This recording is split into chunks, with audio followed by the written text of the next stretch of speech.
So Thursday evening, and the press being called to a meeting to find out about the reshuffle. With me is the Chief Minister, and a face we all know, of course, but up to now not in the Council of Ministers, but that's all changing. Yes, I obviously have had the job over the last few weeks since the departure of Mr Carron as Education Minister to review the Council of Ministers to find a replacement for Mr Carron.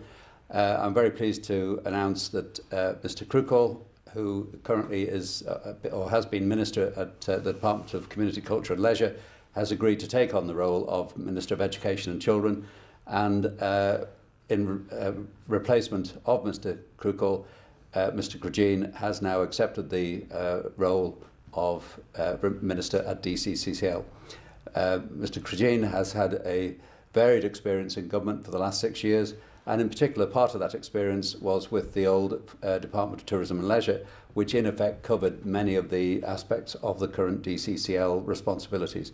So he comes to the department with experience in these areas. It is a difficult time for both ministers to step up to the plate in these areas. Education, as you know, has had an interesting few weeks in terms of public debate. I believe Mr Cregeen will be a calming influence now. He has a good team around him, and I believe education now can have quieter times while we develop the policies for the future. And likewise with Mr Cregeen, I think he brings a wealth of experience to the department, and I'm sure a great deal of enthusiasm and ability, and he will be able to help guide the department through what are going to be quite challenging times, particularly in relation to the debate on the scope of government which is taking place at the moment. Mr Cregeen, you didn't make the grade the first time round. How do you feel about being the second best? Well, it all depends whether you're looking at it as second best or giving people opportunities the first time round. And as I'd been in DTL before, I'm fully aware of the challenges ahead that are in DCCL. I mean, did you want to be a minister? Was this a bit of a surprise, or were you just waiting, going, yes, please? Well, this morning I was marshalling at the Southern 100, so I was otherwise engaged this morning. So, yes, it was a surprise. And, I mean, seriously, I mean, would you want to be a minister from the word go? I mean, were you upset you hadn't been included? No, I enjoy the work that I'm doing.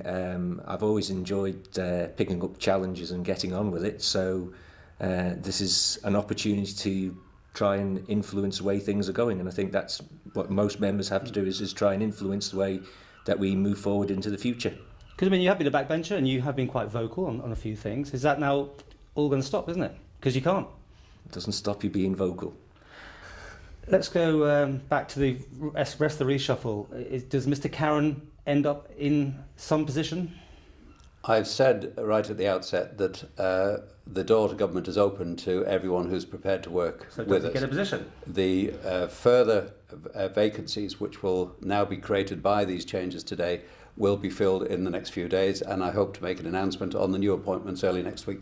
So he may or may not. You're not going to say yes. Mr Carron will be offered opportunities alongside all other people if they are prepared to work within government. And will he? Well, I mean, you know, you're dealing with him on a day-to-day basis. We will have to see what next week brings, but there are some 5 or 6 appointments necessary now following on the changes which take place today, and I hope it will give me an opportunity to listen to the ambitions of 1 or 2 people and hopefully freshen up the team.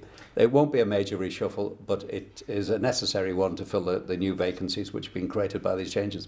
So stability, not expect. I mean, this is almost at summer recess now anyway, so you're all going on holidays.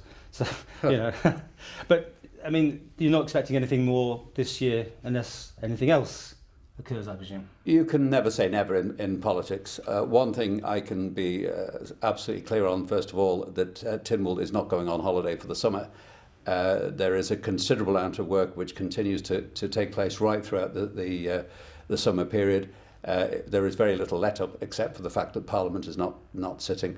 So it's important that all the new appointments which are made today and in the next few days settle down quickly and get engaged within their various departments to make a contribution to what is going to be a challenging period for the island.